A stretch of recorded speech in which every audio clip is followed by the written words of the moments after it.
verse 9. These are the generations of Esau, the father of the Edomites, in the hill country of Seir. These are the names of Esau's sons. Eliphaz, the son of Ada, the wife of Esau, Reuel, the son of Bashma, the wife of Esau. The sons of Eliphaz were Timon, Omar, Zepho, Gatam, and Kenaz. Timnah was a concubine of Eliphaz, Esau's son. She bore Amalek to Eliphaz. So Esau's name is again here mentioned. Okay, so it's a concubine of and the one who bore. These are the sons of Ada, Esau's wife. Let me just quickly read this 12 here. Timnah was a concubine of Eliphaz, Esau's son. She bore Amalek to Eliphaz. These are the sons of Ada, Esau's wife. These are the sons of Reuel, Nadab, Zerah, Shammah, and Misha. These are the sons of Bashma, Esau's wife. So Esau's wife, well, one of them, and then the names of the children of the sons being born. Verse 14. These are the sons of Oholibamah, the daughter of Anna, the daughter of Zibion, Esau's wife. She bore to Esau Jeus, Jalan, and Korah. These are the chiefs of the sons of Esau. So you guys know the mothers and the children they bear. Now we're going to move on to the chiefs of the sons of Esau in verse 15. These are the chiefs of the sons of Esau. The sons of Eliphaz, the firstborn of Esau.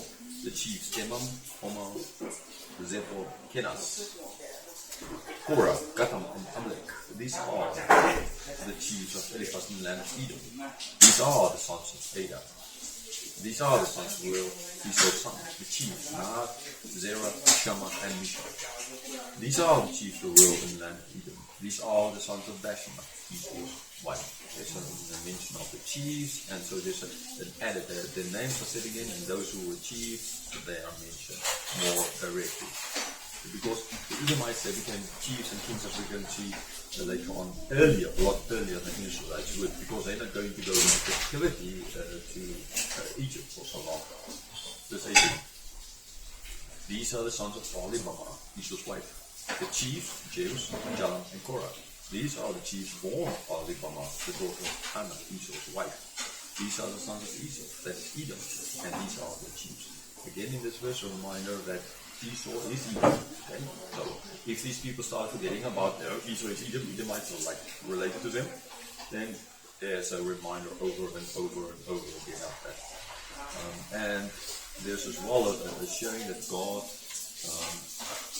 helped and kept his blessings to Abram, even here, and Isaac, to Esau, although they are not a promised line, but they form nations, they form chiefs. Right? Out of them comes these nations as well. And the same thing that God did for the sons of Ishmael, which as well 12 princes. Verse 20. These are the sons of Seir the Horite, the inhabitants of the land, Lotan, Shobal, Zibion, Anna, Dishon, Esau, and Dishon. These are the chiefs of the Horites, the sons of Seir in the land of Edom. The sons of Lotan were Hori and Hemam, and Lotan's sister was Timnah. These are the sons of Shobal, Alban, Manabah, Ebal, Shephel, and Onam. These are the sons of Zibion, Aya, and Anna. These are Anna who found the lookout springs in the wilderness, as it was the donkeys of Zibion, his father. And so here's a little extra insert concerning this son, Anna. And so it's like, most likely these hot springs were kind of famous hot springs. And so since they were famous hot springs, like who found them? It is one of the Edomites, and specifically who found these hot springs. I mean, it's kind of normal. Like even later on, people like who found who found these Livingston really found the waterfall there on the border of Zambia and Zimbabwe. The big falls, Victoria waterfalls. I mean, the locals living there knew about them, so we didn't really found it. But anyhow, we think that Livingston's one kind of found it. Okay, so therefore it's famous for that reason. So famous waterfall, the biggest in Africa, and so therefore if you would be kind of like I mentioned him now in the same way, maybe going through, and then they were at these hot springs or some or later or whatever, they were these famous hot springs. So for that reason, this is then mentioned that Anna was this one who found, and how he found it. Well, it was looking after the donkeys of Zibeon's father. Verse 20, yeah, but there is later on Saul is going to become the king when he goes search for the donkeys kind of idea, but I don't believe for 1 second that this was written in that story, or this was written because of Saul finding his donkey, because I believe it was wrote it and was quite long, by then it was long dead. Okay? There is this kind of a connection, but it is not. If it is that kind of connection, then it's a prophetic connection and not something. I don't think this is what they're getting at. I don't even think they're trying to connect these stories.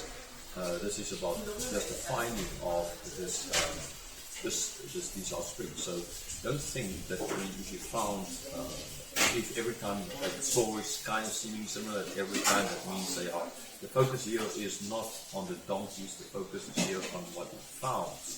Okay, so there's a difference in focus. So therefore, these stories not the same, and they're not connected.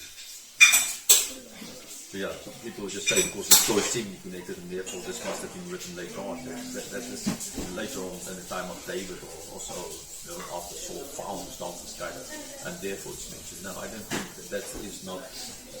You need not draw a logical conclusion, because otherwise the story would have been stated a little bit more differently, with more focus on the donkeys got lost, and then he went to look for the donkeys and found the fountains, these hot springs. Sorry, that then would be a clear connection. In this case, it's not. This case is not on the donkeys and donkeys being lost. There's no mention of that. It's just these hot springs being found. Verse 25. These are the children of Anna, Dishon and Oholibamah, the daughter of Anna. These are the sons of Dishon, Emran, Eshban, Ikman, and Sheran.